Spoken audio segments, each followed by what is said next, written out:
Hi everybody, welcome to engVid.com. I'm Adam. In today's video, we're going to talk about money.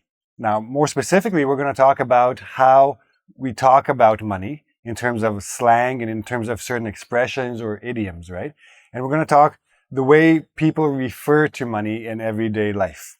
So, you may have already heard some of these expressions, but what we call the different coins and the different bills, sometimes they have nicknames. So for example, 1 cent, which is $0.01, is called a penny. Now, for those of you who might not know, in Canada, we don't have pennies anymore. We got rid of them, and the numbers are just rounded up or down to the nearest nickel. Nickel is 5 cents. Now, most of these are both US and Canada. In US and Canada, we say pennies, nickels. 10 cents is a dime. 25 cents is a quarter. Okay? Here, we get a slight differences in the dollars. So, in Canada, the dollar is a coin. In the US, $1 is a paper bill.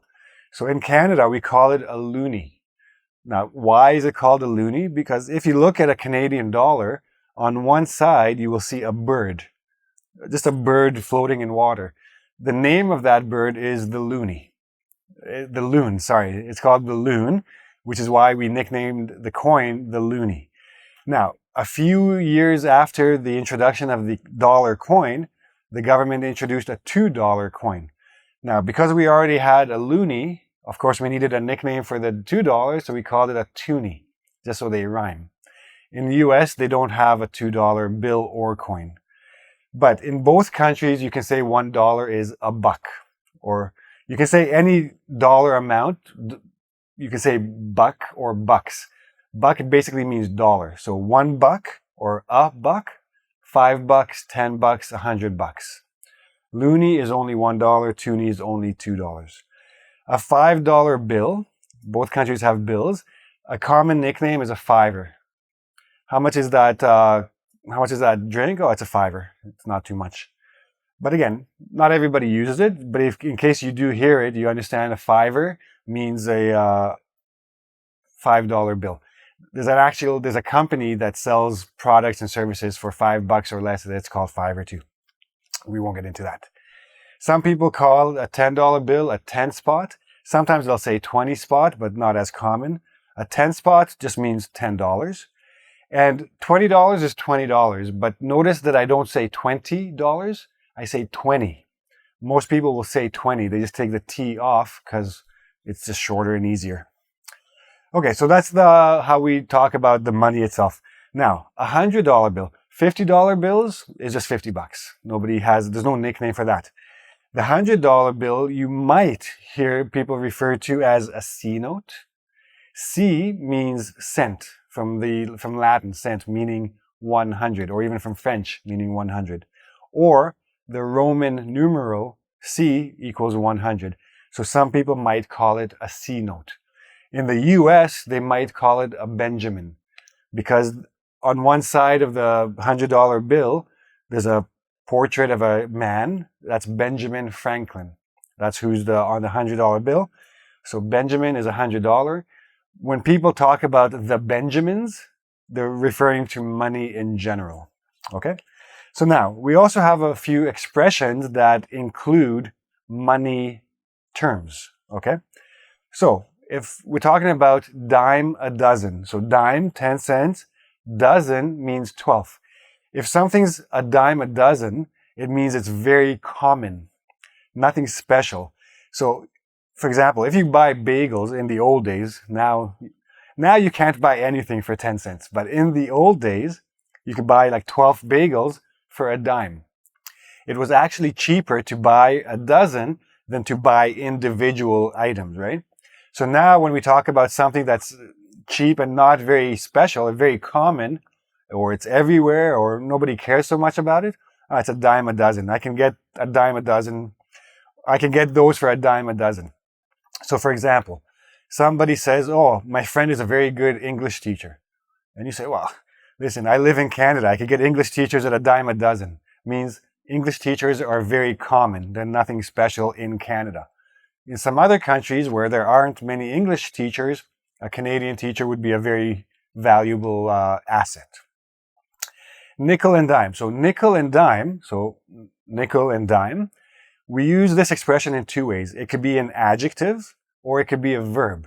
As an adjective, when you're talking about a nickel and dime store or a nickel and dime production, it means very cheap, not very high quality, because everything costs like a nickel or a dime. There was nothing expensive in it.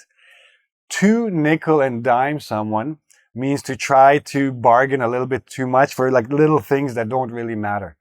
So if I go to buy a car and the car is, let's say, $20,000, and I say, come on, just give me a discount, like $100 discount. And he goes, why are you trying to nickel and dime me? Just buy the car and get your value out of it some other way.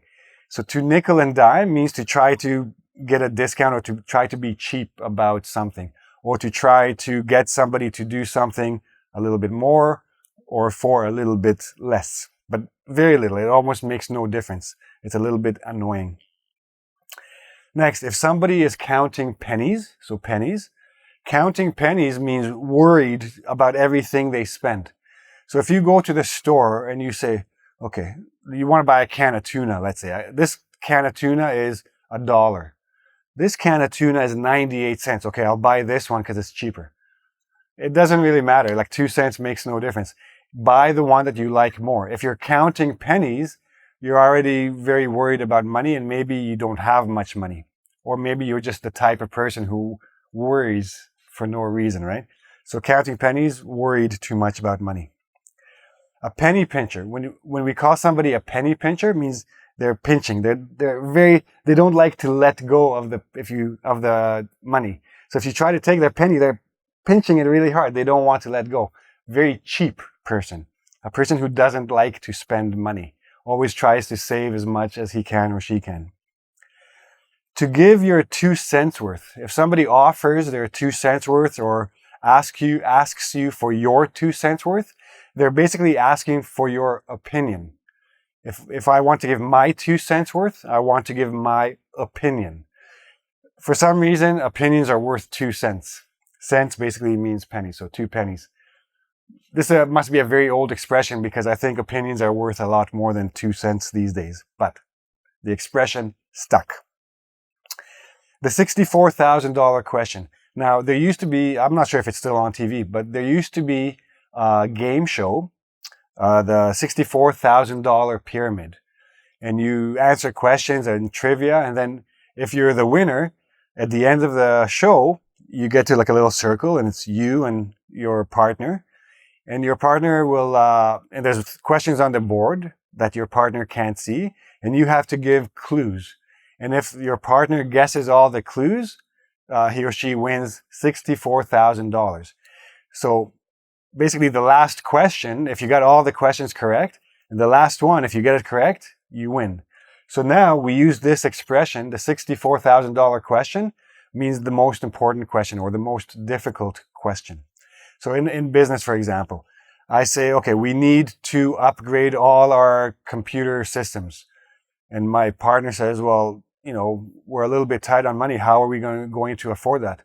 Yes, that's a $64,000 question. That's the difficult question. That's what we need to figure out now. And again, used pretty commonly in everyday situations that you need to solve something. Now, in everyday context, especially in terms of like shops, a twofer means 2 for. So usually 2 for the price of 1. So the sale, it's a twofer sale, means, or it's a twofer item. You buy 2, you get 1 free. Okay, this is just a bit of a slang shortening of this expression. You'll often see buck beer, buck a shuck, buck whatever. If you see something buck and whatever, the whatever thing that fills the blank is $1. So some bars will have a happy hour. There's a certain time of the day for like 1 or 2 hours where they will have special deals, and a lot of them will have buck a beer. Buck a beer means each beer is $1. So you can go buy many of them. And lastly, and I'm not encouraging this, but you may hear this expression, the 5-finger discount. 5-finger discount means stealing something. If you're using your fingers to take something, you're giving yourself a discount. It's 100% discount off the item because you took it with your 5 fingers. You stole it. That's what it means. And I'm connecting it here because of the discount. Okay?